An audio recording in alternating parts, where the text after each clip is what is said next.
everyone. Welcome to First Things First. I'm Jenna Wolfe alongside Nick Wright, Brandon Marshall, Kevin Wilds.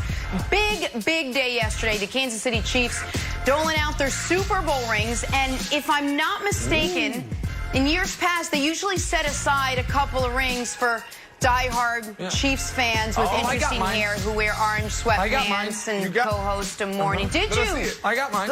I was going to wait, but let's see. Go for it, buddy. I don't want to brag. I'm tired. I'll bring it out later. You do. I'll bring it out later. Don't. Bring it out. Then I'll have to bring out my 6. All right. It's too much. Something to look forward to. But who's bragging? We start with last night's big Game 7, Jazz Nuggets. What a crazy last 10 seconds as you're watching it unfold here. Utah with a chance to pull it out, coming up just short. So disappointing. You can see it on their faces after a brilliant series, a brilliant bubble performance out of Jamal Murray and out of that guy right there, Donovan Mitchell. In the end, though, Denver would prevail, 80-78. That's how close it was, your final. The Denver Nuggets now move on to face the Clippers tomorrow night. All right, Nick, this was a Nuggets team down 3-1, fought their way back into this series. How impressive were the Denver Nuggets? Well, listen, it's a spectacular comeback. We've only had a dozen of these in the history of the NBA, and I'm a fan of all 3-1 comebacks because it reminds you of the most recent 3-1 comeback prior to this one, which is the greatest moment in sports history. But more importantly than the 3-1 comeback, almost more importantly than the Nuggets moving on, is how this game ended. I'm still in shock over what we saw. You have Donovan Mitchell's having an all-time first round, get back-tapped by Gary Harris. All of a sudden, it looks like, oh, my God, Nuggets are going to be able to run out the clock. And then Jamal Murray, who's having an all-time first round of his own, I don't think it's a horrific mental error, but it's a mental error. He's a 90% free throw shooter. Pull it out, make him foul you. And then this play right here by Mike Conley, I don't know if folks understand what that almost was. We have only one time ever in NBA history, in a do-or-die game, had a guy make a buzzer beater that is, if he misses, his team's done. If he makes it, his team moves on. That's the Jordan iconic shot over Craig Elo. Even Kawhi's last year, that was a tie game, so if he missed it, they would have gone to overtime. Conley had a chance in this moment to make one of the most iconic shots ever, which would have made Jamal Murray's decision to pass and the missed layup there one of the biggest oh my God moments ever. And it just rolls out. Donovan's calling for the ball. And so the end of this game, Brandon, was bananas. Throughout this game, though, you just said inexperience. What you saw was a bubble, non-bubble, doesn't matter, man. Game 7's hit a little different. And guys were tight. Guys were short on their shots. I know Mark Jones was saying guys were tired. Brandon, I don't know if guys were tired. I think guys were anxious. Guys were turning down open looks and missing shots they otherwise would make because it was a Game 7. And the Nuggets, who I think were the better team anyway, they end up prevailing by the thinnest of margins. No, Nick, guys was definitely tired. But I thought this whole series was sensational for 2 reasons. One, you just don't see guys coming back from 3-1. Hey, pack your bags. It's time to go. When you're in a series and you're down 3-1, it's over. But to your point, a dozen teams now have done it. I want to start with the Jazz. Donovan Mitchell was phenomenal. Rudy Gobert was phenomenal. I thought that Donovan Mitchell didn't turn it on until the second half. It may have been a little too late. But when he turned it on, everyone around him took their game to a whole nother level. It shows the impact of a superstar. Jamal Murray, hats off. Great job, kid. But listen, he did not show up last night. It wasn't until the last 2 minutes of the game where he actually was involved, like to a point where he made an impact. I thought Jokic carried this team. This is why he's the face of that team. And it really came down to one play. 27, 28 seconds left. Jokic in the paint, old school basketball, big on big. And he hits a shot that was defended. And I thought that was what star players are supposed to do. A lot of people are missing out on the biggest thing, though, the biggest storyline. Mike Malone, well respected around the NBA. Guys love playing for him. This guy's done a phenomenal job of getting his team here. So, Wiles, I don't know how you saw the game, but I thought it was sensational. I am a little worried about the Nuggets. They did seem tired, Nick. Oh, yeah, the Nuggets are cooked. And after the game, Murray's like, when do we play? To Scott Van Pelt. So I think the Clippers are going to roll, and then before the Nuggets are able to wake up and be like, oh, we're in round 2. Let's wake up. Oh. Nick, you know what I thought was weird about this series? They're just going to be shocked. You know what I thought was weird? Sometimes performances are so awesome, mistakes don't matter. So there's a song by Run DMC. It's called King of Rock. Nick, I think you were about 4 years old when this song was released, but you trust me, there's a song called King of Rock. And with the story goes, every jam that they would play, they'd actually break 2 needles. There's 3 of us, but we're not the Beatles. Problem is, there's 4 Beatles. Everybody knows it. The sound engineer knew it. The record executives knew it. Everyone who ever heard the song knew it. And it doesn't matter. It's an obvious mistake and still an iconic line. It's still fantastic. That's how I view this series for the Jazz. Game 1, Donovan had a horrible mistake with the 8-second violation. They were up 4 with like a minute 39 left. Cost them the game. Game 5, they're up 15. Lost the game. Game 7, Donovan had 9 turnovers and 1 in the last 10 seconds that you saw. And guess what? I don't care. I don't care. It's still such a wonderful performance by Donovan. All that stuff's in the wash. When you look, he scored 254 points, most ever in a playoff series, beat our buddy LeBron James, beat Michael Jordan, beat my buddy T-Mac. It's fantastic. So I know you're going to say, like, but Wilds. If LeBron did this, it would be, buildings would be crumbling. No. I understand. But LeBron's on a different trajectory. Of course. Donovan Mitchell's agree young. with you. I'm okay with it. I'm all for giving Donovan Mitchell his flowers this morning. Absolutely. But I also want to be fair, real quick, Jenna, to Brandon's point about Jokic. Jokic is a guy that as late as the middle of last season, I was highly skeptical of because, if I'm being totally honest, I'm skeptical of pro athletes that aren't in great shape. And he's never been a guy who's looked to be in great shape. He can barely jump 3 inches off the ground. And I have been critical of him because of that. And I've been concerned that at the end of seasons, is he going to wear down? The answer to that is no. They had 2 7-game series last year. He was excellent in both Game 7s. You mentioned Jamal. Jamal was really bad in their Game 7 loss to Portland last season. He said he wanted to make up for it. He wasn't very good yesterday. But in a game where his team scored 80 points, 30 in the second half, Jokic had 30 himself. So I disagree with you guys on this front, Brandon. I think while I do think the Clippers will have a significant edge in Game 1 because of the fatigue, the Clippers don't have an answer for Jokic. Ivica Zubac is not going. Rudy Gobert's Defensive Player of the Year, and he can't stop this old slow-mo basketball. So I do think that is a spot where the Nuggets, Brandon, have a sizable edge. They have a sizable edge, but it really comes down to Murray. Can Murray continue on the sensational run? I mean, this guy at the end, we seen it. We saw his reaction when he heard that he had to play on Thursday. This guy is tired. But I do believe Jokic can carry them. Jokic is the centerpiece to this next series. If Jokic can come in and defend the paint, and if he can get those buckets and just crush the boards, they really have a chance. But they need to find a cold tub, they need to find recovery boots, and they need to find their legs. Let me ask you this. You don't think, you played football, you know professional sports, you know how much weight momentum carries. You don't think momentum can trump fatigue when it's this big, the stage is this huge for these guys, coming off what they just did, going into that series with the Clippers? Jenna, it hits on both ends of the spectrum. You got to think about it. These guys, they're overperforming. Okay, they come into this series, they're down 3-1. So the mental strain to be able to tell yourself every single day, we're still in it, we're still in it. They talk themselves into this, and that's what champions do.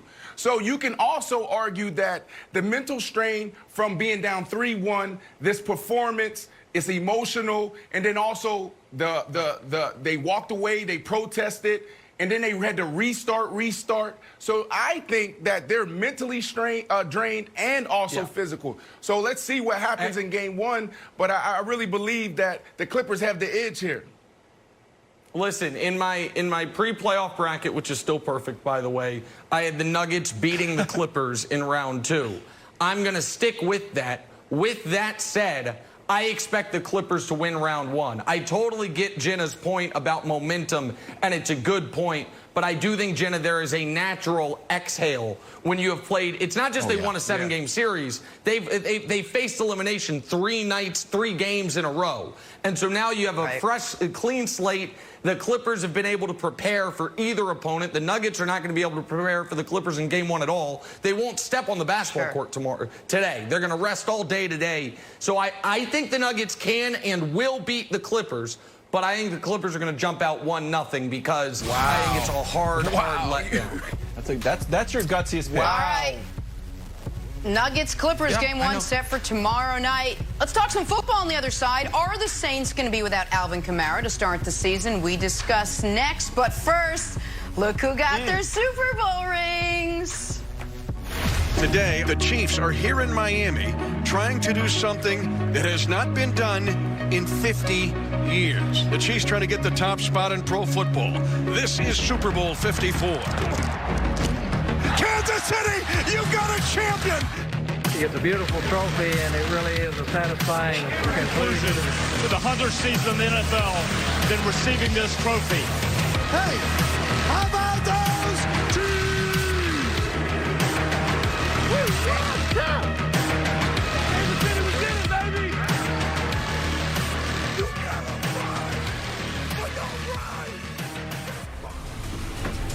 You know his name, Tua.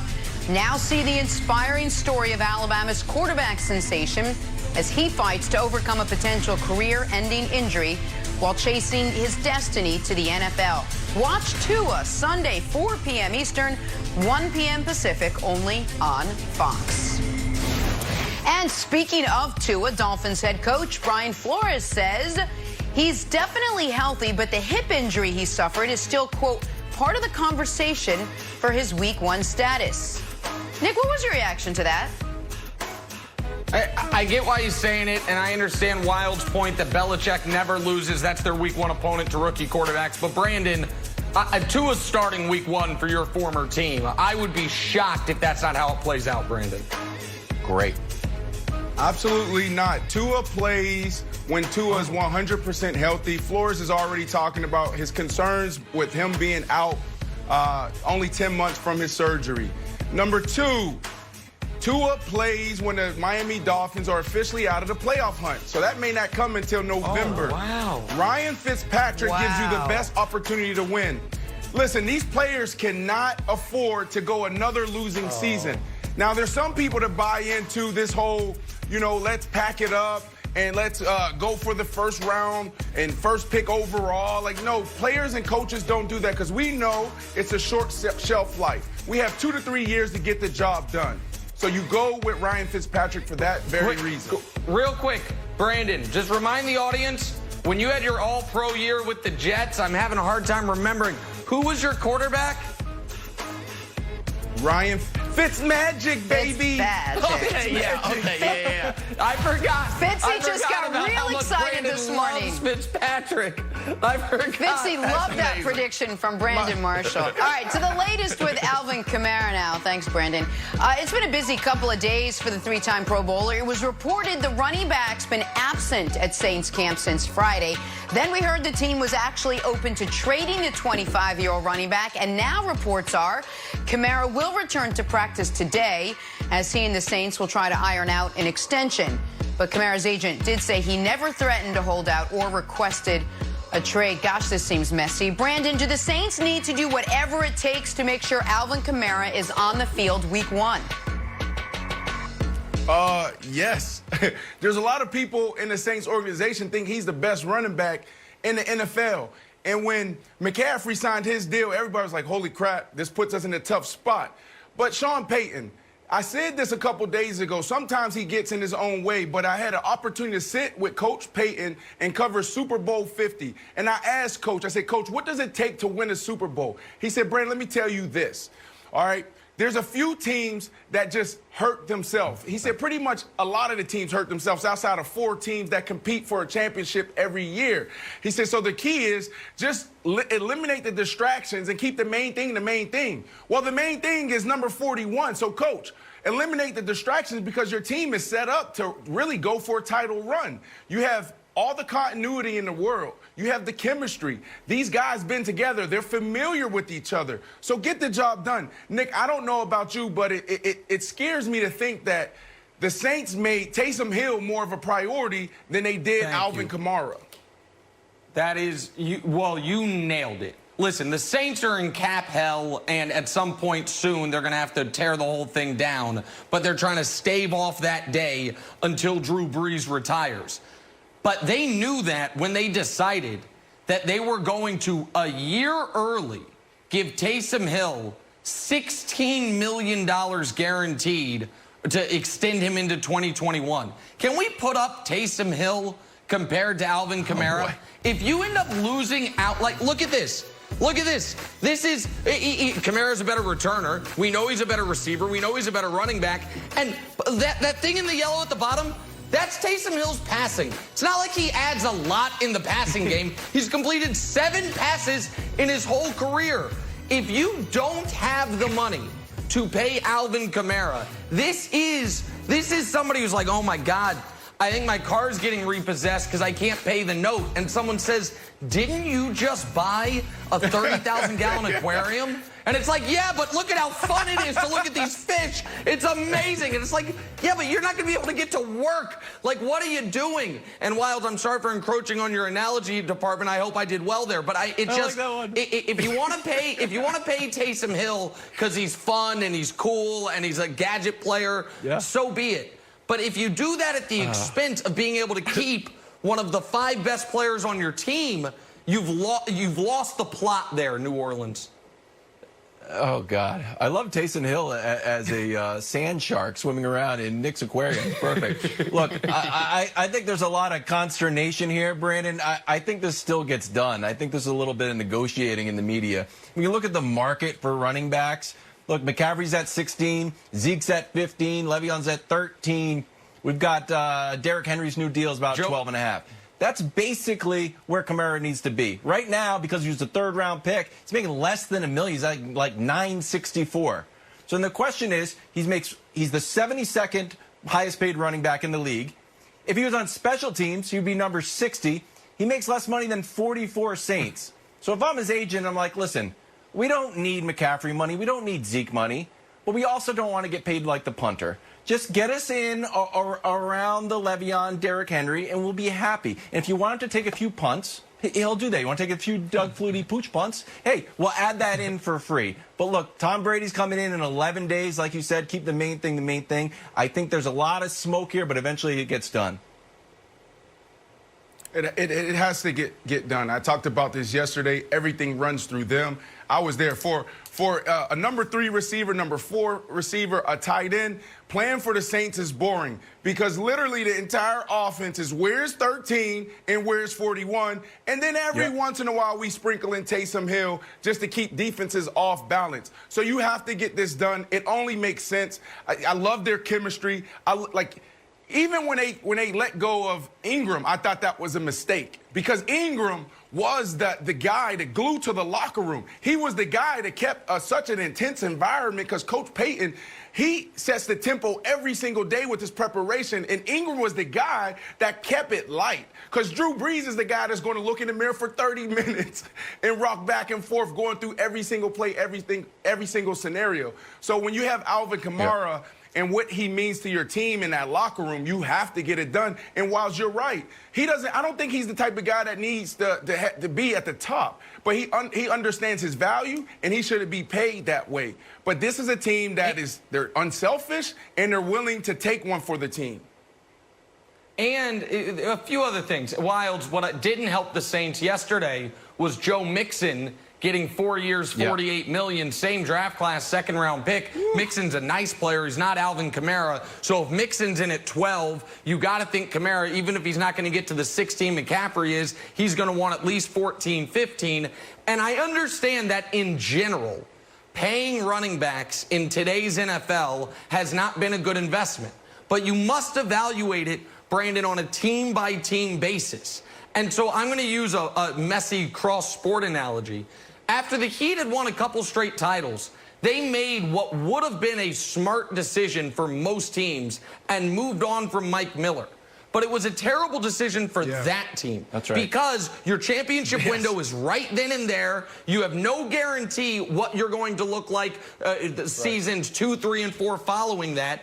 And that's where the Saints find themselves. You have no idea if you're going to go back to being what the Saints franchise was forever, Brandon, before Drew Brees walked through that door, once Drew Brees walks out that door. And if you kneecap their ability to compete for another championship this season, to me, it would be indefensible from a franchise-building perspective, Brandon.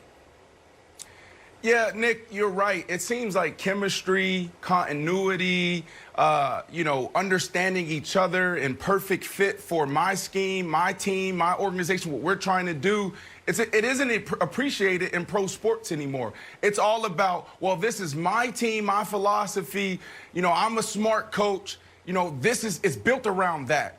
And I think we need to get back to understanding how guys work well together. So that was a perfect analogy talking about Mike Miller. Like, sometimes it's just a perfect fit. But I will also challenge you here, Nick, is that he's not a running back.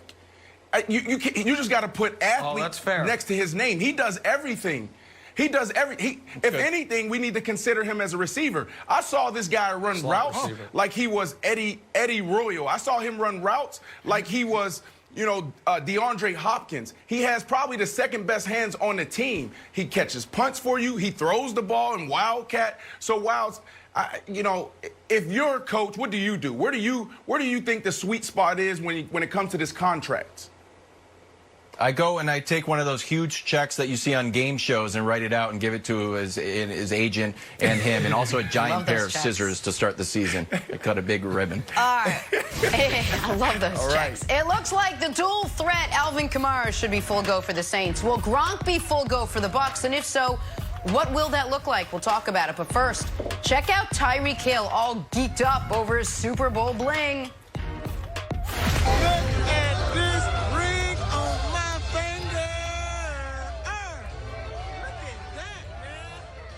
The countdown continues now for Tom Brady and the Bucs. Just 11 days, guys. 11 days from his Tampa debut. It's a good one, too. Bucs taking on the Saints. That game on Fox. Head coach Bruce Arians hoping to have Rob Gronkowski ready to go for that one, saying the team will, quote, play by ear with Gronk's Week 1 snap count. Brendan, what are your expectations for Rob Gronkowski after taking a year off? Hi. I really believe this guy's going to have a monster year. It's probably going to be his most efficient year. He's no longer the number one. Think about it. For the bulk of his career, he was Tom Brady's number one guy alongside of Edelman. Now, he doesn't have to play that role. That is Chris Godwin. That's Mike Evans. So what you're going to see out of Gronk is Gronk lining up in the slot, running down the seam, running out cuts, diagonals off of play action. He's a situational player now. It reminds me of when I left the Chicago Bears and went to the Jets. And everybody thought I was done. And guess what happened? I had my best year. Why? Because they put me in the best situation. They said, Brandon, on first down, we're throwing to you. Brandon, when you're one-on-one, we're throwing to you. Brandon, we get in the red zone, we're just going to throw it up to you. And that's exactly what they're going to do with Gronk. Third down, he's going to be a monster. He's going to run down the middle of the field, one high, he's getting the ball. Third down, he's going to run out cuts. Play action, he's going to run literally a diagonal across the field. And in the red zone, he's going to go from his 2018 campaign of only 3 touchdowns to probably 10 plus. So I'm expecting Gronk to have a monster year, but he doesn't have to play 70 snaps to get it done. No. Go ahead, Wilds. Wilds? Turn. I'm back. Well, Nick, am I off? I got very nervous. You're talking about 70 snaps. Jenna, you know what it is? Jenna, you know what it is? He said that Gronk and Tom is no longer in New England. That's the problem. So you don't want to be a part of this conversation. You don't want to be a... That's the problem. Come on, man. Show these guys love. Once a Patriot, always a Patriot. There is a part of that. I totally agree. That's why I like Joe Judge. There's one part of that my heart is broken. The other part of that is I'm still distracted that you said that you almost proposed to someone in the football field and haven't told us the story. We'll get to it later in the show. I ended up proposing that in Hawaii, my first Pro Bowl, but I was going to do it on the field. There you go. We got it. All right. Okay. Are you as confident in Rob Gronkowski's success as Brandon is? Go ahead. Go ahead. I am situationally. My buddy just bought an old truck. It's fantastic. It's big, it's fun, it's nostalgic, and he keeps it in the garage because it's going to break down. That's just like Gronkowski. All those things, but handle with care. And I know people are saying, like, no, Wilds, it'll just be like Jason Witten.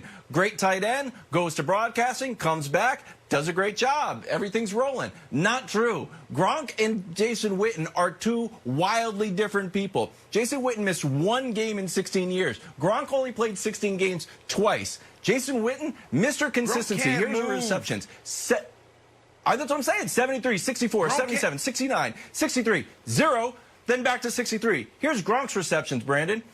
39, 82, 72, 25, 69, 47, 0. I say only break Gronk out in the red zone. Patriots loved Gronk in the red zone. All of a sudden he's gone. Like, man, we don't know what to do in the red zone anymore. We're terrible. Yeah, you know what? Because we don't have Gronk. So I don't know. I don't want him across the middle on these like diagonal routes or whatever you're talking about. Well, just you got to think about this. You got to think about Mike Evans. Go. Mike Evans can arguably be the best receiver in the league. He's efficient. He's smooth. He can run all the routes. He loves running the post. He loves running the go. He can run slant. He can beat you one-on-one. He understands zone read. He knows how to sit in coverage. For that reason, Gronkowski, he doesn't have to deal with the pressure of people rolling to him, playing double, vicing him in the red zone. You can go back to the Jets days where you had two guys in the red zone in front of Gronk. This is going to be the most efficient year ever because he has guys around him that's going to open it up. We had cornerbacks playing against Gronkowski, matched up against Gronk. We had safeties. Now he's going to have linebackers. He's going to have the number 3, number 4 corner on him. Gronk is going to have his way with anybody they put in front of him because the guys that really can stop him are going to be covering Godwin and also Mike Evans. So here's my only concern, Brandon, because I agree with the red zone part. I think Rob Gronkowski is, if we want to continue Wild's car analogy, he's one of those cars you only drive on Sundays. It's a beautiful classic car, but you only use it on certain days. And if I'm the Bucs, I do think Gronk and Mike Evans as a red zone combo can be nearly unguardable. You have maybe the most physically imposing receiver in the league, 100%. Arguably the most physically imposing tight end ever. Like it's going to be, I think, a dominant red zone combination.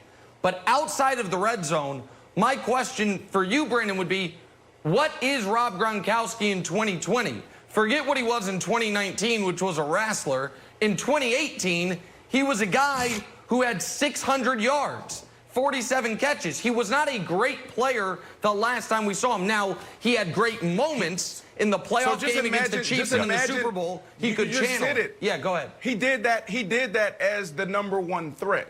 That's what he did. So for him to do that, beat up mentally and physically, okay, with the number 1 DB safety on him, just think about what he's going to do now. This year off was awesome. This kid is still 31. At 31, 32, I was having my best years. So if he is mentally strong, then he's going to have a good year. There's no doubt in my mind that he's going to be a physical specimen. Gronk can still run. Gronk can still jump. He can still decelerate. He can still catch the ball. So now you're taking a healthy Gronk mentally, which needs to be noted, and physically putting him in this offense with someone he's comfortable, Tom Brady, with monsters around him. There's 3 receivers, not just one. They also have a slot that's really effective as well. So I'm telling you, third down, situational football, red zone, get inside the 20-yard line. This is going to be the Gronk show because Mike Evans, you have to double him. There's no, like, who are you going to double? So if you double Gronk, then now you have Mike Evans. You have Evans, who's really a basketball player, and he hangs out by the rim. Rip. And Godwin's coming off the best year of his career. And even though it's been well documented, he's very upset with Brady for stealing his number from him. If they can get over that, Godwin's going to get really good matchups. But no, it's well documented. It's well documented. Look it up. There's a lot of pewterreport.com on the Bucs has a lot of stories on it. One name, Jenna, that hasn't been mentioned. O.J. Howard. This guy was a superstar at Alabama at tight end. He's been a good but not great, hasn't anything quite lived up to his draft billing yet. I do wonder, is he odd man out, or do they run a lot of double tight end sets a la Gronk and Hernandez in New England half-decade ago? And you wonder what Gronk will look like 589 days since Rob Gronkowski last took the field. Will that be rest or rust? We'll see. Coming up, Marcus Smart almost hit the Antoine shimmy last night. Guess what? Antoine stops by next to shimmy it up for us. First things first. If he makes another one, he might have to break out the Walker shimmy. It's on the way. No good. Off the heel. Oh, that was Doris Burke predicting a little Walker shimmy. And look who's joining us now, Mr. Shimmy himself, Antoine Walker. Do it off a little bit, buddy. Give me a little something. Go on. Man, you got to hit it one time. Jenna, we've got two groundbreakers on the show. The inventor of the shimmy, Antoine Walker, and the inventor of the jersey swap, Brandon Marshall. How about that? Brandon Marshall. Big show. I mean, you see them both across all sports now. It's a big deal. Big show for us today. All right, let's stay with this game and talk about Antoine. We'll give you a chance to shimmy in just a little bit. Celtics Raptors game 2. Wilds, what time is it now, my friend? Dame time. It's not. It's Tatum time. Jason Tatum leading all scorers in this one with 34. Wilds needs a new watch. Marcus Smart had 16 of his 19 in the fourth quarter. Celtics take a commanding, can we say it, 2-0 lead over the defending champion Raptors. All right, Antoine, Nick gave the Celtics no chance for them to win the title. But after what you've seen so far in round 2, do you think the Celtics have, let's call it a legitimate chance to go on a title run now? Well, I'm about to be honest. I had the Raptors winning this series too. And I'm in shock. I thought the Raptors, with their size, with the guys they had last year, and then the Celtics just had a lot of question marks. I think when you think about Kemba Walker not being, we didn't think he was going to be healthy, then Gordon Hayward being out. So I just thought the Raptors were going to have a better chance in this series.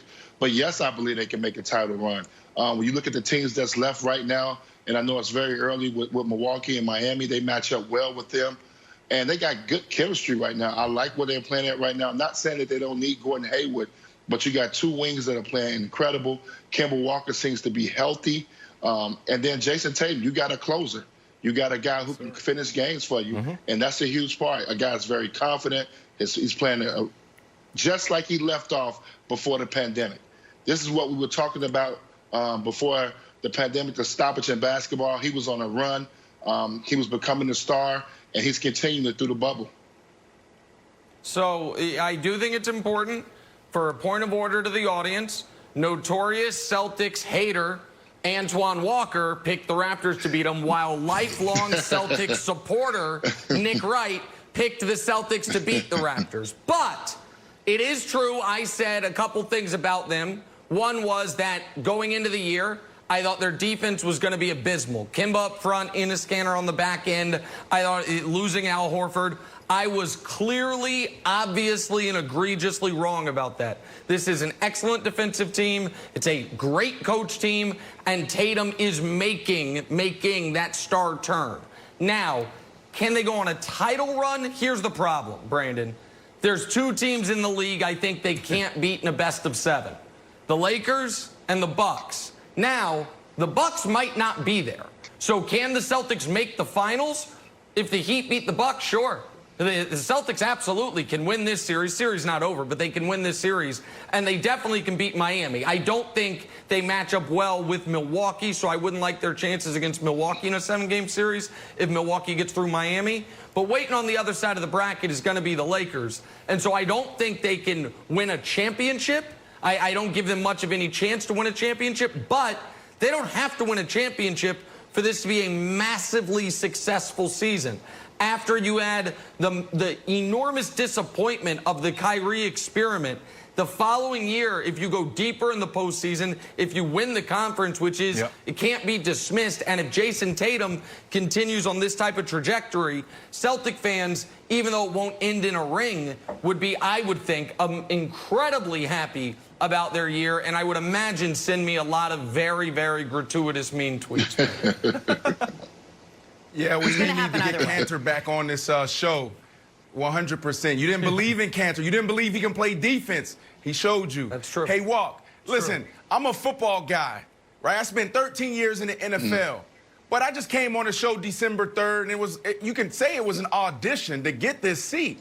And the first thing I said was the Celtics will compete for a championship. So I guess I need to move from NFL expert to maybe NBA expert. 100%. And Walk, like, I'll let you guys talk about the basketball stuff, but for me, Nick, you already said it. There's a few things that jump out to why this team is so good. Number one, it starts with coaching. Number two, it starts with they have a few star players that could potentially move into superstar, in that superstar role. And then the last thing, they play defense. There's only like 3 or 4 teams in the NBA that really plays true defense night in and night out, and they're one of them. But let's slow down a little bit. Let's talk about Marcus Smart. Walk, help me with this one, because I played a little hoops growing up, and I used to go into the YMCA. And there was always that guy with the short shorts and the old school Converse shoes, and we're like, yo, he's self-check. Let him shoot the ball. Like, where did this come from? Marcus Smart, to me, is that guy you say, he's self-check. He's wide open. Nobody needs to guard this guy. And he just keeps knocking down 3 after 3 after 3. Help me with this guy. Help me understand this. Well, I think when you look at a guy like Marcus Smart, he's dedicated himself to get into the gym. He knew what his weakness was, and if he wanted to play more minutes and not just be known as a decent defensive guy, you got to be able to shoot the basketball. And he's made himself into a decent three-point shooter. Do I believe he's going to make 5 threes in the quarter? No. He definitely won't make 6 and break my record. But I do believe he can. He's very capable three-point shooter. I do believe he's very capable. He's definitely a very capable three-point shooter. Last night, I don't think you're going to see that, like last night where he makes 5 or 6. But you got to give him a lot of credit. That's a credit to him and him dedicating himself to the gym, because he's made himself not only just one of the top defensive players, he's made himself a very capable three-point shooter. And it's a lot of guys. It kind of reminds me of Bruce Bowen. Remember when Bruce Bowen couldn't shoot early in his career, but then he really made himself a really knockdown three-point shooter in the corner. That's what he's starting to remind me of. He's probably even better offensively than Bruce because he can handle the basketball. But you got to give him credit. He put the work in to get himself into being a decent three-point shooter. Go ahead, Wilds. Antoine, we're going to edit out the part where you said you picked the Raptors and remake that so you picked the Celtics since you have so much Celtics gear in the background. It's totally fine for you to just pick the Celtics blindly out of loyalty. You don't need to just go through the numbers and everything. And, Nick, I think it's far too early to start printing up the championship banners. But if I was the Celtics, I would call up the banner guy, Brian from Cambridge, and be like, hey, what's your availability? Do you have enough green thread available? Do you got some big white letters? They starting to look really good. We saw we know the way to beat the other teams, right? We just saw the Heat just handle Giannis, and the Bucks are like, we don't know what to do. Celtics look like a real team last night. We know that they're the only team with 3 guys who score 20 points a game. We got Jalen, we got Tatum's ascending, we got Kemba, who struggled yesterday and still hit you with the UConn step back. And even if you stop all of them, what happens? Marcus out there doing his Antoine Walker impression. And I know people are saying like, that's an aberration. Oh, I'm sorry, I couldn't hear you over the healing ankle of Gordon Hayward. So, Nick, I wouldn't start sewing yet, but I would put in a big order for a lot of green thread. Listen, this Celtics team's a better team than I gave them credit for at the beginning of the year, so I picked them to go to the conference finals. I don't, though, think we should, Jenna, one small point. I don't think we should count the champs out just yet. Not only because it's only 2-0, but also, and just hold on though. Here's the thing. What did we just see? Yeah? We just saw a team come back from 3-1 down. Why did that happen? Was it part of it that you didn't have to win any road elimination games. We saw the Thunder look dead in the water, blown out in the first 2 games of that series. They've got a Game 7 tonight. I do wonder if in this bubble environment, a series lead, Jenna, is more precarious than in normal circumstances because you're not going to be able to have, you're not going to have to go on the road to stave off elimination. Can I respond? We're going to leave it there. Okay. We got to take a break. Ran out of time for this segment. We are going to talk about this again. What would a Saints team without Alvin Kamara look like this season? Tell you why we're asking next. First things first. Sorry, Antoine, we censored you. Back here, and we welcome in Michael Vick talking about Alvin Kamara. Now been a busy couple of days for the 3-time Pro Bowler. It was reported the running back's been absent at Saints camp since Friday. Then we heard the team was actually open to trading the 25-year-old back. Now reports are Kamara will return to practice today as he and the Saints try to iron out an extension. Kamara's agent, by the way, says he never threatened to hold out or requested a trade. Michael Vick, I'll start with you. Do the Saints need to do whatever it takes to make sure that Kamara's on that field week 1? Absolutely, and I mean, whatever it takes. You see yesterday, the Cincinnati Bengals signed Joe Mixon to a long-term extension, and that goes without saying. So if you look at it, Alvin Kamara has been just as productive, if not more productive, than Joe Mixon. The thing with Alvin Kamara is, yesterday I forgot to mention the screen game, where he excels probably as good as anybody in the league next to Christian McCaffrey. That's right. And with his versatility. They're just extended handoffs. And keeping the defensive coordinator up all night takes away from what he can game plan for the rest of the guys that's on the offense. So, Kamara is such a big part of this offense that you have to get him signed. And, I mean, you have to make sure that he's happy, at least for the next couple of years. And like, it was said yesterday on the show, Drew only has a certain amount of years, so it's imperative that this happens, and it happens fast. Yeah, Mike, I agree, but I'm going to approach it on, looking at both ends of the spectrum. Let's think about Coach Sean Payton. I had an opportunity to cover Super Bowl 50 with Coach Payton. We're sitting on the sideline. I asked him, Coach, what does it take to win a Super Bowl? He said, Brandon, most teams beat themselves, so you just got to get out your own way. And he said, second, he said, B, there's only 4 teams that really compete every single year. It just comes down to those guys, the likes of, the LA Rams was in it at that time.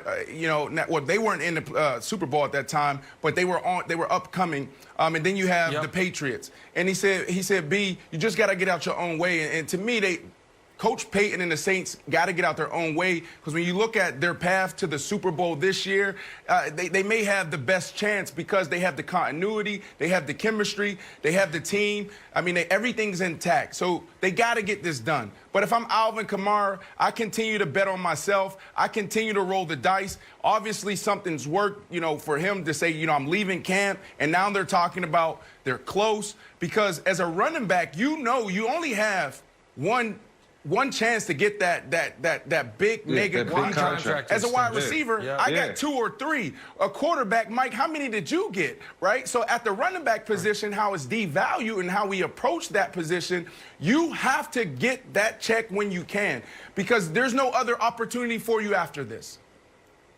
Well, so a couple things. One is, to your point, Brandon, about the running backs, let me put on my dad's old AFL-CIO hat and stump again for running backs to form their own union. Break off from the NFLPA. Right. You need your own running back CBA. Like, the rules are so different. The money's so different. The draft slots, the rookie salary scale screws these guys. But that's a separate issue. But, Mike, I can't – people think I don't like Taysom Hill, okay? I don't dislike Taysom Hill. You don't. I just acknowledge what Taysom Hill is. A fun gadget guy who would be an asset to any team in the league, but not some type of dynamic difference maker. And I'm curious, if you're in the locker room, forget Alvin Kamara, and Kamara, one of your 5 best players on the team, isn't there. He's a 3rd-round pick, never really gotten paid, even though in 2017 he might have been the best player on your whole roster. And you look around and you say, you guys found $16 million for a guy who's got 600 yards from scrimmage in his career. And now our star kind of dual threat running back, it ain't here. Yeah. There's reports in the media. Mike, what's the trickle-down effect in the locker room when they see who is getting prioritized and who isn't getting prioritized? Yeah, I guarantee you this. Alvin Kamara is looking at his carries per game, which may be between 16 and 20, and seeing how many times Taysom Hill is rushing the football and saying those carries can be my carries. And, you know, that's what I'm here for. I'm here to play running back. I'm here to run the football and carry the load. I'm not being given that opportunity. And then you look at Taysom Hill, and he has been productive. Can't take that away from him.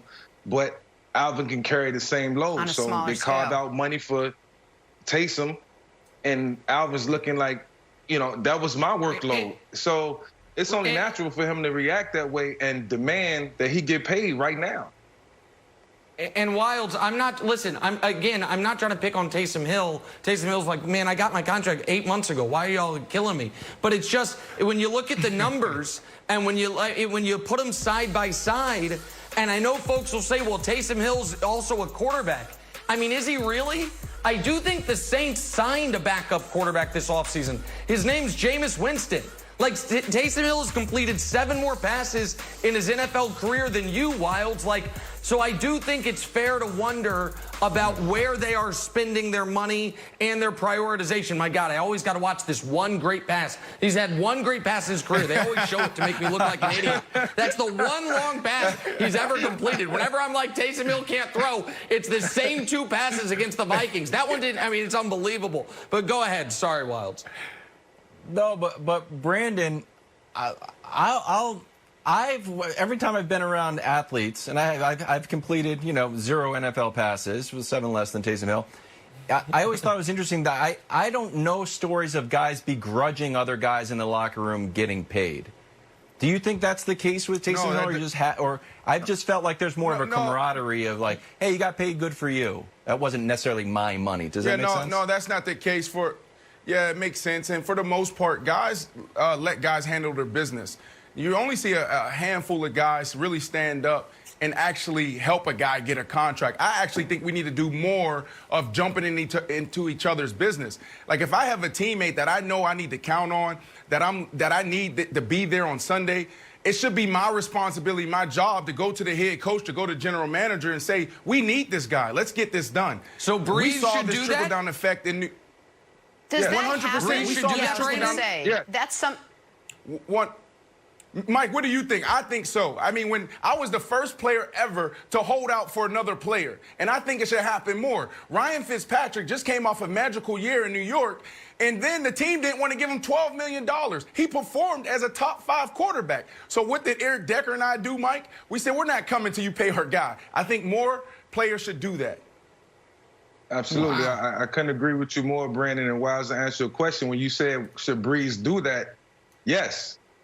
Because there was times where I went to Andy and said, Coach, we got to get Deshaun signed, you know, for whatever reason. And, you know, when you look around that locker room and you look at your brothers and you look at the accountability, and then you see a guy who's not happy because he's been productive and he feel like he deserves a couple extra dollars, you know, most times it's a real situation going on. And, you know, we all pull for each other. We want the best for each other. We watch each other grind and work hard each and every day, and we do it together. And that takes precedence. So we all pull for one another, and there's no hatred involved at all. All right, we got 11 days until we see the Saints on the field, hopefully with Kamara and the Bucs. Yeah, what's up, Brandon? Oh, my friend. I'll hold out for you. I love you already. Jenna's got paid a bunch of times. Jenna didn't get paid. Please. Wilds, check it out, buddy. He took all the numbers off their jerseys. He taped tennis balls to their hands. Now he's diving in mud. It's the summer of Judge. That's next. But first, Chiefs receiver McCall Hartman. I'm holding out for Jenna. Fumble of all fumble. I love you, Brandon.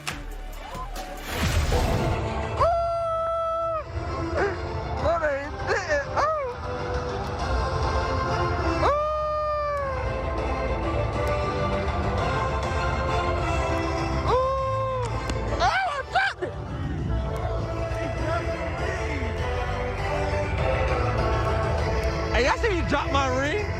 Y'all see that? Y'all gonna put it on there? Antoine Walker to talk Game 7 Jazz Nuggets last night. Crazy last 10 seconds, Twan. Utah with a chance at the end, but they came up short. A brilliant series, a brilliant performance out of Jamal Murray and Donovan Mitchell, although not right at that second. In the end, Denver would prevail. 80-78 was your final last night. Nuggets now face the Clippers in round 2 tomorrow night. Antoine, how impressive were the Denver Nuggets fighting back, coming back in this series? I was very impressed. I thought to be down 3-1, to stay focused, to stay poised, to get back into this series and give yourself a chance to win was incredible. This is a team that played in 2 7-game series last year, so they were ready and can handle the 7-game pressure. You got to remember that they had those type of complications last year. But I thought to get Gary Harris back, I thought he was huge last night. It may not show up in the stat sheet. He the one tapped the ball away from Donovan Mitchell at the end. But now you get him back healthy to add to that backcourt. I thought Mike Malone did a terrific job of mixing up his lineup. This was a tough series for Michael Porter Jr. to play in. He had to go with more of a defensive unit. So he went with Jared Grant a lot more. So you got to give Mike Malone a lot of credit. But great series. The teams matched up really well. You got to give Utah a lot of credit, being without one of their star players and to be able to compete the way they did. Donovan Mitchell, obviously a monster series. But Jamal Murray made a name for himself. He's starting to show, it's kind of what we're talking about with Tatum. He's starting to show that he can be that star, to take it to that next level. He's getting paid that type of money. And he may not make an all-star team next year, Nick and Brent. He may not, but he's that good offensively. So kudos to the Nuggets. This is a great comeback. You got to give those guys a lot of credit to come back 3-1 and win this series. Go ahead, Brandon. Yeah, I'm sorry, Nick. But Walk, I disagree with you. Jamal Murray, I mean, I read something. I'm like, who is this guy, right? Like, everybody's scrambling. Like, where's this? Like, they know who he is. He was talked about 4 years ago. But for him to do this on this stage, like, it caught a lot of people by surprise. I read an article where they did a list of the 25 players under 25. And he came in at, like, 20. So when you say you think, when we talk about stars born, I don't know, man, because last night was one of those moments where I felt like he didn't rise to the occasion. So to me, it's easy to come in and have 1, 2, 3, 4 games that is really good, but can you consistently do it, and can you do it in a big moment? And last night, I mean, he didn't really show up and impose his will until the last 2 minutes in the fourth quarter. He was tired. He didn't guard Donovan Mitchell. Donovan Mitchell guarded him in the clutch moment up until the last two minutes. But to me, I think you guys are jumping the gun on Jamal Murray. Well, I don't think we're jumping the gun on him. I think when you really think about the body of work, the three game span that he had when they went down 3-1 was epic. A lot of guys are not capable of putting those type of games together. I thought he made key plays last night. No, did he shoot the basketball well? No, not last night. I think he was like 6 for 20 last night. But he made the key plays that was there. Only thing that bothered me about Jamal Murray this whole series, the fact that he pushed the ball on the break and tried to get a layup at the end. You got to just dribble that ball out and get fouled. Besides that, when you're a 90% free throw shooter, that almost blew the whole thing, Twan. Now, so listen, and I want to support Jamal in this regard, Antoine. Games 5 and 6 are elimination games for them. He scores 92 points coming off a 50-point game and a Game 4 loss to put them in this spot. Now, to Brandon's point, he had a bad Game 7 last year to end their season against Portland, said he wanted to bounce back from it, didn't. And if Conley hits that shot, we're talking about an all-time gaffe by Jamal Murray to not just pull that ball out. So he's very fortunate in that spot. But there's a couple, and one other small point on Jamal Murray. Brandon, you should know this. Just like you have a Blake Bortles jersey because you love UCF guys. Where did Jamal Murray go to college? Kentucky. Where did Antoine Walker win a national championship? Kentucky. So there's always going to be a little, there's like a 10% inflation rate for all Kentucky players in the league. Just know that. Okay. But now, like Devin Booker, Jamal Murray, like what are we going to do? But it's neither here nor there. So when we're talking about 3-1 comebacks, right? So like if what the Cavs did to the Warriors is a 99 out of 100, and the Heat, when they had 3-1 comeback over the Knicks because the late, great David Stern suspended all the Knicks players for walking off the bench, if that's like a 2 out of 100, this is a solid 55? Like, because you do have to incorporate, they didn't have to win any elimination games on the road. I do wonder if you had to play a Game 6 in Utah with your season on the line, how different this series potentially is. But that is the bubble today. The one thing to me, Wilds, that where we have to give credit in a game where everyone was tight. Everyone seemed to have the Game 7 kind of short-arming. Jokic, once again, he was excellent in Game 7 in round 1 last year against the Spurs. He was excellent in a loss in Game 7 last year in round 2 against the Blazers.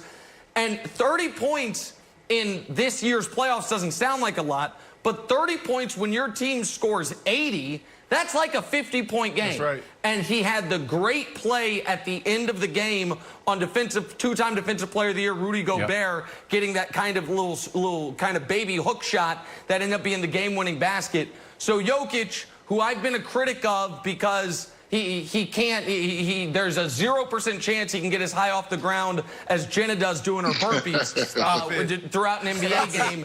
He was outstanding last night. He was outstanding last night. He was. Yeah, I also want to give some love to Donovan. And Donovan had a few gaffes in this series, but I think, Twan, he played so great, I'm just kind of erasing them from my memory. Like, granted, he had the 8-second violation, and then last night he had 9 turnovers. He had a brutal one at the end of the game. But look, most points in a first-round series, Donovan is now #1. And when we look at average scoring, there's a whole lot of Michael Jordan and then some Donovan Mitchell. Yep. So we saw a historic performance from Donovan. After the game, he was exhausted, but he reminded me a little of Kobe. He was like, I want to play right now. This is just the beginning. So I was very impressed with Donovan.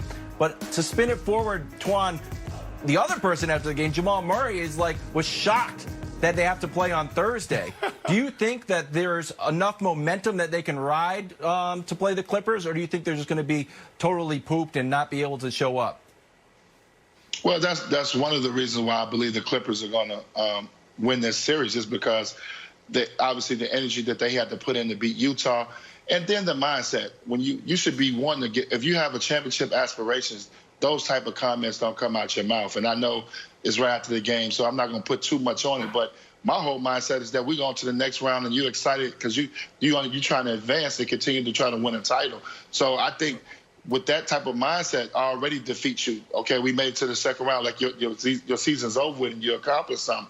Now you got to get to the second round. You're going against a championship quality team, and the Clippers that's going to be waiting on you. And the Clippers are itching to get back on the court. They did not have a great first-round series. So they want to come out and get back to playing good basketball themselves. So I do agree. I do think they are going to be gassed probably the first couple games, and that could hurt them. I don't think they can afford to go down 2-0 to the Clippers and think they have a shot at winning this series. I agree they can't go down 2-0, Antoine. Listen, I picked the Nuggets to beat the Clippers before the playoffs. I'm going to stick with it. I don't think they're going to be able to beat the Clippers in Game 1. I do think that Jamal was just surprised by the scheduling. And I don't think Jamal was thinking they have accomplished what they came to accomplish. I think Jamal thought he was going to have 2 days to be ready, which, by the way, Brandon, I know you think the Clippers are going to dispatch the Nuggets quickly, but maybe Jamal was thinking he needed those 2 days because he's got to do a little like sparring training, kind of boxing stuff to get ready for, I would imagine Marcus Morris is going to change his focus from trying to injure Luka to now Jamal Murray. Like, I don't know if you can injure Jokic. He's got a little kind of like self-padding. So I feel like Marcus Morris is going to zero in on Jamal Murray in this next round. Maybe that's Jenna. Maybe that's why Jamal was surprised. Like, damn, I'm going to have to deal with this. It's a good matchup if this is the real deal. It's a good matchup if Jamal Murray's the real deal. Game 1 set for Thursday night, round 2. Talk about that some more. Hey, question, is Gronk going to be the Gronk of old when he takes the field for the Buccaneers? Also the Buccaneers, that's next. This is First Things First. Yes. Oh, Jenna, that's fine. Yes. I like Buccaneers. That's better. It's better than... Back this morning talking about what turned out to be an incredible end to an incredible series between the Jazz and Nuggets. Denver pulling out the win last night, Game 7, overcoming a 3-1 deficit to take the series. So the Clippers are now waiting for them in round 2. That series gets underway Thursday night. Nick, let's talk round 2. What chance do you give the Nuggets to upset the Clippers? Oh, a great chance. I think they will. I think the Nuggets present a really, really interesting matchup for the Clippers. And everybody knows, listen, Jamal's got to continue to play excellent. And Jamal Murray, just in that series, in clutch time, like the stats that Brandon had talked about, how unbelievable Chris Paul has been all year in that series. He was like 70% from the field with no turnovers in clutch time in that series. Even in a game like last night, where he struggled for the first 46 minutes, in clutch time, he was outstanding until he, kind of lost his mind a little bit and didn't just dribble the ball out. It wasn't outstanding. I mean, he made good plays. He made the one mistake at the end that didn't cost him. But Jamal's obviously got to continue to be really good. But I think he can be really good. Like, do we know if Patrick Beverley's healthy? Do we know if he's going to play? If not, Lou Williams is going to play a starring role for the Clippers. And if Lou Williams on the court, Jamal Murray is going to hunt him down. We know that the Clippers, at times excellent defense is excellent because of what it does to great wing players, even though they couldn't stop Luka. Well, Nikola Jokic presents a really interesting problem for them. Like, you can't ask Marcus Morris or Paul George to guard Nikola, so you're going to have to play lineups with the center, which is the weakest spot on your roster and the one spot you didn't address. To me, a real big question for the Nuggets is this. Can Michael Porter Jr. be playable? Because he was excellent in the seeding games, and then in this series, because he was such a liability defensively, he really couldn't get on the court in any meaningful minutes. Michael Porter Jr. adds some scoring punch to them if he can be playable. If not, it's Jerian Grant, and Jerian Grant's going to have to be great both ways because he'll be the one guarding Kawhi or Paul George to go along with being relied on for some scoring. But I picked the Nuggets before the playoffs began to go to the Western Conference Finals. I'm not going to change it now. I think, Brandon, they're exhausted, so I don't know how they'll look in Game 1. I know I can, but I don't want to. I think Jokic presents a really big problem for the Clippers in this coming round. You're a smart guy. Nick, you're a smart guy. It's okay. You can do it. In front of America, you can change. In front of God and everybody. I can't do it. I would if I felt that way. You don't feel that way. Why would I change? Clips and 6. Why would I change? Wilds, clips and 6. Clips and 6. Clips and 6 because of what you ended with. This guy, Jamal Murray, is tired. And I was one of those guys, I think I even made the comment that said, a star is born. I'm not so sure because he didn't show up last night. He didn't rise to the occasion. He was tired. He didn't guard Mitchell in the clutch moments. He didn't show up until the last 2 minutes of the game, and it was just okay. So I'm concerned there. And then when you start diving a little deeper, this guy's been in the league for 4 years. They had a list of players 25 under 25, and they talked about who is good and who isn't. This guy was at the bottom of that list. So then when you look at his entire history, his entire career, he hasn't done anything really phenomenal. Now, I don't want to come off as a hater. People will probably crush me for saying this, but I'm using this, him not being in the top 10 of 25 guys under 25, him only scoring the ball 17 times in 4 games in 4 years, and that came in this series to say this, slow down. Let's slow down on the Jamal Murray train. You think he played over his skis? Brandon, what you're saying is you think he played over his skis. You think he's a good player who played like a great player for a week, and you don't think he can do that against the Clippers. Is that right? Think about this. Do I have that right? Wow, 100%, 100%. Wow, think about this. The series that he just had, right? We're talking about 50-point games, 40-point games. He's done that 4 times in 4 years, and that happened all in the span of 10 days. So all I'm saying is how he ended this series and how he's going into the next tired, it makes me wonder if he's going to have enough to beat the Clippers. Okay. Here's my take. And unfortunately, well, it's good for the show. It's bad for me. Nick's takes have been excellent. Are you still perfect, Nick? My poor Blazers, you said gentleman's sweep, and this reminds me a lot of the Blazers. Blazers were super hot, but it felt like they won something. Rockets in 7. You've been good. You've been good, I admit it. But this feels a little bit like the Blazers, where it felt like the Blazers had won something, and then you go and play the Lakers, and they're gassed. So we know that they're gassed. Jamal was like surprised that he had to play on Thursday. He had 221 They points. interviewed him right after the of game. all time. Well, still, that's what they do. You should, it's okay. 5th most of all time. No I don't excuse, think he can Jenna. get better, Nick. If he had 221 points. And the end of the game, you can say it's a brain fart, or you can say it shows that they don't have necessary leadership or experience to get it done. We know that's not going to happen to Kawhi. If that was the end of the game, Kawhi would have situational awareness. Be like, I got it. So between those three things, I don't feel good about your Nuggets pick. I got it. But just one very small note as far as do the Nuggets feel like, we've arrived. Last year, Nikola Jokic and company in their first playoffs together play a 7-game series against San Antonio, win it, and then go to the very next series against Portland and play another 7, including a 6 overtime game. Now, they did run out of gas by the 7th game of that Portland series, but that's with travel and running a lot out of of other gas things. Is a trend. So my running out of point gas is, is a trend. I don't think is what you're saying. What I'm saying, I understand that point. What I'm saying, Jenna, is I don't think a team that got to a 7th game in round 2 last year looks to getting to the 2nd round of the playoffs this year as we've done what we came here for. As having I made think their plan all year Exactly. was to go around further at least. In order to do that, they're going to have to beat the Clippers.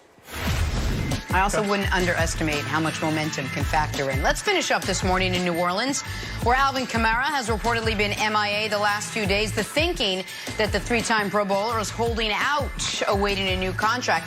Last night, we heard reports that the Saints would consider trading Kamara. This morning, another report that the two sides will try to iron out an extension in the next couple of days. Nick, do the Saints need to do whatever it takes to make sure Kamara's on the field week 1 versus the Bucks? Yes, and here's why. They have put years' worth of eggs into this basket. I'm going to use an awkward analogy to wrap the show, Brandon. There's an old movie, The Bucket List. Jack Nicholson and Morgan Freeman. They both find out they have terminal diagnoses. And so they end up, basically saying, you know what, screw everything. We're going to go live our life the best as we can for the next year. But then one of the two ends up getting cured. And it kind of puts him in a bad spot. And it's like, well, I've kind of done a lot of things that anticipating I wasn't going to have to face the consequences. The Saints 3 years ago started operating like Breeze is walking away at the end of this year. So let's borrow from next season. And the Breeze is like, I'm back. And so they borrow from next season again. And Breeze is like, let's run it back one more time. And now they are already $70 million over the cap for next season, Brandon. I say all that to say this. You're screwed financially whether you pay Kamara or not.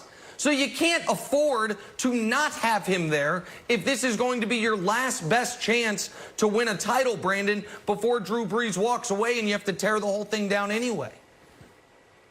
Yeah, I agree with you. How much are we willing to pay for a Super Bowl, right? Like, that's the hardest thing in the world to do. Yeah. I didn't get a chance to have that moment. I didn't accomplish that. Everyone thinks about what are they going to do when the clock hits 0 and you're in the Super Bowl and you win it, right? So you got an opportunity to do this, and you can probably argue that this is probably the easiest path to that moment because of everyone dealing with two things, the opponent and COVID. And when you look at how this team is built up from a continuity standpoint, a chemistry standpoint, a people standpoint, like operationally, they're sound. Like, and everything runs through 41 and 13. We talked about this yesterday. So you have to get this done. So if I'm Coach Payton, I'm going to tell you this, Coach. The same thing you told me a couple years ago, Super Bowl 50. Don't beat yourself. A lot of teams beat themselves, right? You have an opportunity to keep your guys together, find a way to get it done. Now, on the flip side of that, if I'm Alvin Kamara and understanding that I'm a running back and that we're devalued in how the NFL approaches it, I am doubling down on that, thinking that I need to get paid now. Because a running back, you get one opportunity. As a wide receiver, you get 2 or 3 opportunities. Larry Fitzgerald, hell, we just talked about him. He's 37. He got 5 opportunities to go back to the table. Quarterbacks get 4 to 5 opportunities. Running backs, you get 1. So if I'm Alvin Kamara, I have to get paid now. Now, do I get paid $16 million? Like McCaffrey, $15 million? No, you go $14 million and you get it done and you're happy. Wilds? Look, the market is McCaffrey's at 16. Even Derrick Henry just signed his new deal. He's at 12.5. Kamara is not even close to these guys. He's not even close to a highly paid player on the Saints. There's 44 Saints making more than him. There's 60 special team guys, and there's 72 running backs making more than him. I think this deal gets done this week, if not today. Ooh, all right, we got a minute left in the show, guys. Let's play a little take your pick. Thunder, Rockets, Game 7 tonight. Simple. Who you got? Brandon, you're up first. It's not simple. It's not simple. But, hey, we talked about the clutch moment. No team has been better than the Thunder, so I'm going with the Thunder. Nick, I think it's a career-defining moment for Chris Paul. Rockets go home and the franchise blows up. This is not a career-defining moment for Chris Paul. It could be a career-defining moment for Harden if they blow it, but they won't. You mentioned Wildes. The bracket, my bracket remains perfect. Not only do the Rockets win, Jenna, it's not close. The Rockets win by 13 points tonight. Harden scores 37. I wish we had more time to discuss Game this. 7 tonight. We gotta go. Have a great day. Stay safe, everyone. See you tomorrow.